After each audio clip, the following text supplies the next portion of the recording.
नमस्कार, झारखंड समाचार में आप सबों का स्वागत है। आइए जानते हैं झारखंड की छोटी बड़ी मुख्य खबरों को। पलामू सड़क हादसे में 4 की भी मौत, 2 घायल। झारखंड के पलामू में भीषण सड़क दुर्घटना में 4 लोगों की मौत हो गई। आज पोस्टमार्टम कर उनके परिजनों को शव को सौंप दिया जाएगा। पुलिस इस पूरे मामले की जांच कर रही है। हादसा कल यानी कि बृहस्पतिवार को शाम लगभग 6 बजे हुआ। स्थानीय लोगों ने इस दुर्घटना में बाल बचे ड्राइवर की जमकर पिटाई भी कर दी और उसे गाड़ी में मरा समझकर छोड़ दिया। आप सबको बता दूं कि घटना जो है पलामू जिला अंतर्गत छतरपुर नौडिहा बाजार डुमरिया पथ के विष्णुपुर मोड़ के पास की है। आप सबको बता दूं कि जन्मदिन का जश्न मना रहे 14 से 16 साल के बच्चों को रोंद कर स्कॉर्पियो निकल गई। स्कॉर्पियो में सवार 5 युवक नौडिहा बाजार प्रखंड की विष्णुपुर पंचायत के भंगिया मोड़ के पास मुंह भोज खाने जा रहे थे। आप सबको बता दूं कि जिस दौरान यह हादसा हुआ 5 युवकों को रोंद कर एक स्कॉर्पियो पलट गई, जिससे 4 युवकों की मौत हो गई, जबकि चालक समेत 2 लोग गंभीर रूप से घायल हैं। दोनों को बेहतर इलाज के लिए MRMCH मेदिनीनगर में भर्ती कराया गया है, जहां उनका इलाज चल रहा है। आप सबको बता दूं कि इस संबंध में स्थानीय लोगों ने बताया कि विष्णुपुर पंचायत के भंगिया मोड़ से 2 किलोमीटर पहले स्कॉर्पियो ने एक गाय को टक्कर मार दी थी। इस हादसे के बाद पकड़े जाने के डर से ड्राइवर ने गाड़ी की रफ्तार और तेज कर दी। भंगिया मोड़ के पास बैठे 5 युवकों को रोनते हुए गाड़ी 3 से 4 बार पलटी खा गई। आज होगा भारत और न्यूजीलैंड के बीच मुकाबला। रांची के JSCA स्टेडियम में आज T20 सीरीज का पहला मैच खेला जाएगा। इस मैच को खेलने के लिए इंडिया और न्यूजीलैंड की टीम रांची पहुंच चुकी है। दोनों टीमों ने गुरुवार को JSCA के अवल ग्राउंड में प्रैक्टिस भी किया। आज दोनों टीमें ग्राउंड के सेंटर पिच पर खेलेंगे। JSCA के स्तर से ग्राउंड और सुविधाओं से जुड़ी सारी तैयारियां भी पूरी कर ली गई है। मैच शाम 7:30 बजे शुरू होगा। खिलाड़ियों को होटल रेडिसन ब्लू में ठहराया गया है। वहीं दर्शकों से अपील भी की गई है कि वे निर्धारित समय से 2 घंटे पहले पहुंच जाएं। ऐसा इसलिए कहा गया है कि ताकि ट्रैफिक में फंसने की समस्या ना हो। वहीं ट्रैफिक पुलिस प्रशासन की ओर से मैच को ध्यान में रखते हुए यातायात मार्ग में परिवर्तन किया गया है।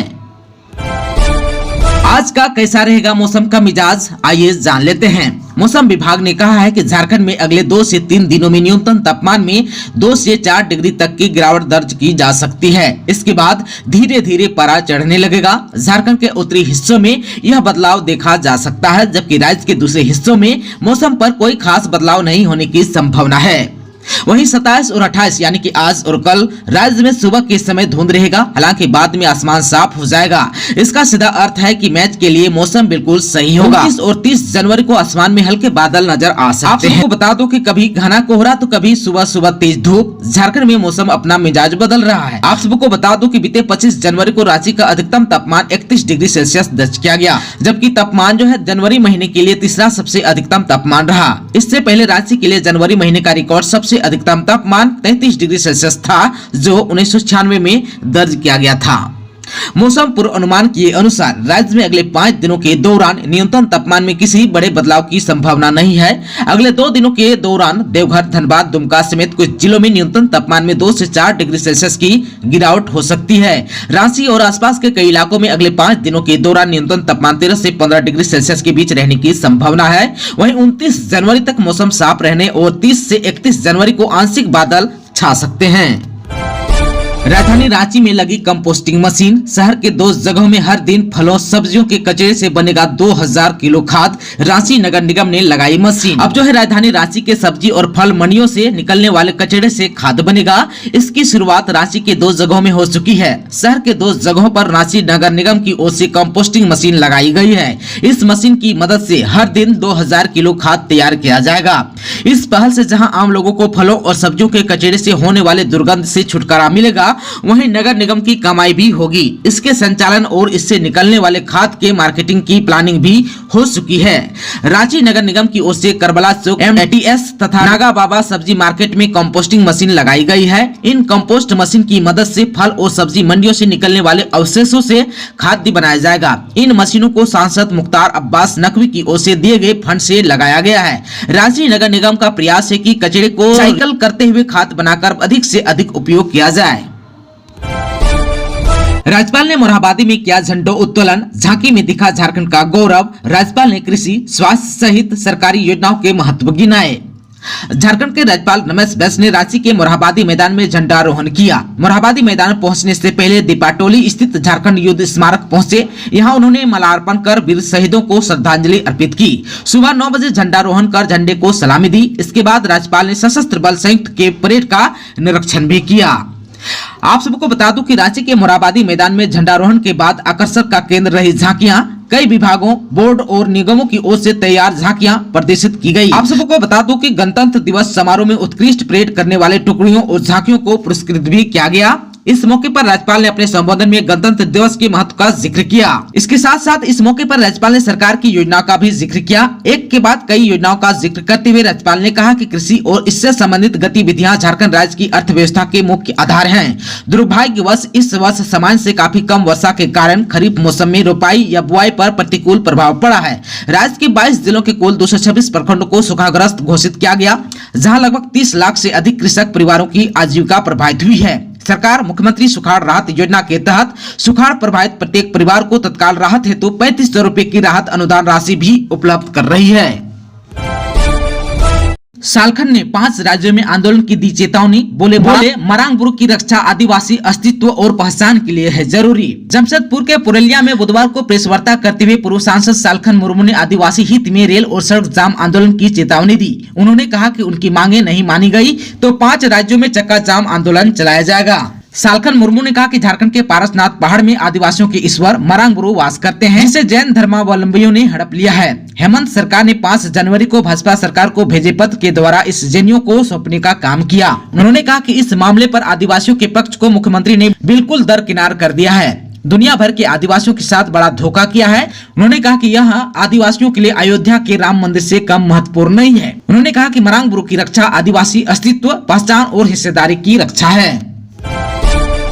गणतंत्र दिवस पर छलका आलमगीर आलम का दर्द। बोले जिस उम्मीद से झारखंड के लिए लड़ाई लड़ी गई वैसा विकास नहीं हुआ। गणतंत्र दिवस पर ग्रामीण विकास मंत्री आलमगीर आलम ने आरजे स्टेडियम में झंडा फहराया। इस दौरान आलमगीर आलम ने कहा कि जिस उम्मीद से झारखंड राज्य के लिए लड़ाई लड़ी गई, अलग झारखंड राज्य का गठन हुआ, उस अनुरूप झारखंड का विकास नहीं हुआ। मंत्री आलमगीर आलम ने गुरुवार को गणतंत्र दिवस के मौके पर लोगों को संबोधित किया। इस दौरान उन्होंने कहा कि भारत में संविधान का अनुपालन करना सबके लिए जरूरी है। संविधान के दायरे में ही रहकर कुछ किया और कहा जा सकता है। संविधान में सबको समान अधिकार है, हमें अपना कर्तव्य भी निभाना होगा। इधर जो है झारखंड सरकार की उपलब्धियों का बखान करते हुए कहा कि पहले पेंशन के लिए लोगों को भटकना पड़ता था, इसके निदान के लिए उनकी सरकार ने सर्वजन पेंशन योजना की शुरुआत की। अभी जो है सभी को पेंशन योजना का लाभ मिल रहा है। सरकार आपके द्वार कार्यक्रम के माध्यम से सरकार ने लोगों के घरों तक योजनाओं का लाभ पहुँचाने का काम किया है। बड़ी संख्या में लोग इससे लाभान्वित भी हुए हैं। उन्होंने कहा कि ग्रामीण विकास विभाग में सबसे अधिक लोगों को रोजगार मिला है। सरकार ने पेंशन की समस्या के निदान के लिए ओल्ड पेंशन योजना लागू कर दी। पारा शिक्षकों, आंगनबाड़ी सेविकाओं की मांगों को पूरा किया गया। राज्य में हेमंत सरकार बनने के कुछ दिन बाद ही कोरोना फैल गया, जिसके कारण 2 साल सरकार कोई विकास कार्य नहीं कर सकी। अभी विकास कार्य तेजी से हो रहा है।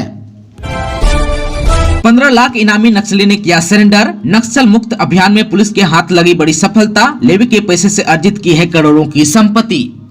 नक्सल विरोधी अभियान में सुरक्षा बलों के हाथ बड़ी सफलता लगी। 15 लाख रुपए के इनामी हार्डकोर नक्सली नवीन यादव ने सरेंडर कर दिया। अब तक सरेंडर की आधिकारिक पुष्टि नहीं हो पाई है, लेकिन सूत्रों की माने तो नक्सली ने सुरक्षा बलों के सामने आत्मसमर्पण किया है। आप सबको बता दूं कि नक्सली की लंबे समय से तलाश की जा रही थी। नवीन यादव पर 50 से अधिक मामले भी दर्ज हैं। चतरा जिला के प्रतापपुर थाना क्षेत्र के बसबुट्टा का रहने वाला यह नक्सली कई बड़ी घटनाओं में शामिल है। नक्सली संगठन को मजबूत करने वाले नवीन यादव को लेवी की जिम्मेदारी दी गई थी। उसने लेवी के पैसों से करोड़ों की संपत्ति भी अर्जित की है। गणतंत्र दिवस के उपलक्ष्य में सीएम हेमंत सोरेन ने अपने संबोधन में क्या कहा, आइए विस्तार से जान लेते हैं। 74वें गणतंत्र दिवस के मौके पर सीएम हेमंत सोरेन ने दुमका पुलिस लाइन में झंडोत्तोलन किया। अपने संबोधन में उन्होंने कहा कि भारतीय संविधान के निर्माण में राज्य की 3 विभूतियों का योगदान रहा। इस दौरान उन्होंने जयपाल सिंह मुंडा, बोनीफेस लकड़ा और देवेंद्र नाथ सामंत का जिक्र किया। झंडोत्तोलन से पूर्व उन्होंने परेड की सलामी ली। वहीं संबोधन के बाद उन्होंने संथाल परगना के स्वतंत्रता सेनानियों की आश्रितों को सम्मानित भी किया। साथ साथ में उन्होंने कहा कि हमने हर वादे को पूरा किया। उन्होंने कहा कि तमाम झंझावातों के बीच हमारी सरकार का गठन हुआ, तब हमने संकल्प लिया था, आपसे किए हर वादे को हम पूरा करेंगे। उन्होंने कहा कि हमने वादा किया था कि हम राज्य सरकार के कर्मचारियों के लिए पुरानी पेंशन योजना को बहाल करेंगे। सरकारी कर्मियों की इस चिर प्रतीक्षित मांग को पूरा करते हुए हमारी सरकार ने 1 अक्टूबर 2022 से राज्य में पुरानी पेंशन योजना को लागू कर दिया है। अब जो है राज्य सरकार के कर्मियों के चेहरे पर मुस्कान है और वे अपने भविष्य के लेकर आश्वस्त है। उन्होंने कहा कि हमारी सरकार ने 1932 के खतियान के आधार पर स्थानीय व्यक्ति को परिभाषित करने एवं सरकारी नौकरियों में अनुसूचित जाति, अनुसूचित जनजाति तथा पिछड़ा वर्ग के लिए तय आरक्षण का प्रतिशत बढ़ाने के उद्देश्य से संबंधित दोनों विधियों को झारखंड विधानसभा में पारित कराया। हमारी सरकार संविधान की मूल भावना के अनुरूप गरीबों, पिछड़ों, दलितों, अल्पसंख्यकों के कल्याण के लिए विशेष रूप से प्रयास कर रही है। इधर जो है राज्य सरकार के द्वारा हरा राशन कार्ड, बिरसा हरित ग्राम योजना, वीर शहीद फोटो हो, खेल विकास योजना, फूलो झानो आशीर्वाद अभियान, मुख्यमंत्री रोजगार सृजन योजना, सोना सोबरान धोती साड़ी वितरण योजना, छात्रवृत्ति योजना, सर्वजन पेंशन योजना जैसी कई लोक कल्याणकारी योजनाओं के माध्यम से गरीबों तथा जरूरतमंदों को लाभान्वित भी किया जा रहा है। साथ साथ संबोधित करते हुए सीएम हेमंत सोरेन ने यह भी कहा कि हमारी सरकार की हमेशा यह सोच रही है कि योजनाओं का लाभ जरूरतमंदों को मिल सके। इसके लिए हमारी सरकार ने विगत वर्ष आपकी योजना आपकी सरकार आपके द्वार कार्यक्रम का आयोजन भी किया। राज्य सरकार द्वारा इस कार्यक्रम के तहत हर जरूरतमंदों को अपनी आजीविका को सुदृढ़ करने हेतु हर दरवाजे तक पहुंचकर विकास योजनाओं से लाभान्वित किया है। इस कार्यक्रम में करीब 55 लाख लोगों ने अपना आवेदन समर्पित किया है एवं इसके संचालन से सरकार पर जनता का विश्वास और मजबूत हुआ है। उन्होंने यह भी कहा कि राज्य सरकार शिक्षा के प्रति सजग एवं संवेदनशील है। राज्य के प्राथमिक विद्यालय में छात्र छात्राओं के नामांकन एवं गुणवत्तापूर्ण शिक्षा सुनिश्चित करने के लिए हम कृत संकल्पित हैं। हमारी कोशिश है कि हम आने वाले दिनों में 100% नामांकन के साथ साथ गुणवत्तापूर्ण शिक्षा में अच्छी उपलब्धि प्राप्त कर सकें। उन्होंने यह भी कहा कि राज्य के वैसे छात्र जो 10वीं और 12वीं पास होने के बाद आर्थिक कारणों से उच्च शिक्षा प्राप्त करने से वंचित रह जाते हैं, उन्हें आर्थिक सहायता प्रदान करने के लिए गुरुजी स्टूडेंट क्रेडिट कार्ड योजना की शुरुआत भी की गई। इस योजना की मदद से छात्रों को बैंकों के माध्यम से 4% साधारण ब्याज की दर से अधिकतम 15 लाख रुपए तक की राशि ऋण के रूप में उपलब्ध कराने का प्रावधान है। इधर जो है राज्य के युवाओं को विभिन्न प्रतियोगी परीक्षाओं की तैयारी में सहयोग के लिए निःशुल्क कोचिंग एकलव्य प्रशिक्षण योजना के तहत दी जा रही है। योजना के तहत राज्य के विद्यार्थियों को यूपीएससी, जेपीएससी, कर्मचारी चयन आयोग और विभिन्न भर्ती एजेंसियों जैसी बैंकिंग या रेलवे भर्ती बोर्ड आदि के द्वारा ग्रुप ए, बी और सी हेतु प्रतियोगिता परीक्षाओं की तैयारी हेतु निःशुल्क कोचिंग की सुविधा एवं सहायता राशि उपलब्ध कराई जाएगी। इसके अलावा और अन्य योजनाओं का मुख्यमंत्री ने अपने संबोधन में जिक्र किया। दोस्तों, अभी तक आपने चैनल को सब्सक्राइब नहीं किया है तो प्लीज चैनल को सब्सक्राइब कर बेल आइकन को प्रेस कर दीजिएगा ताकि खबरों का अपडेट आपको मिलता रहेगा। इसके साथ ही आज के खबरों में बस इतना ही। हमें दीजिए इजाजत। नमस्कार।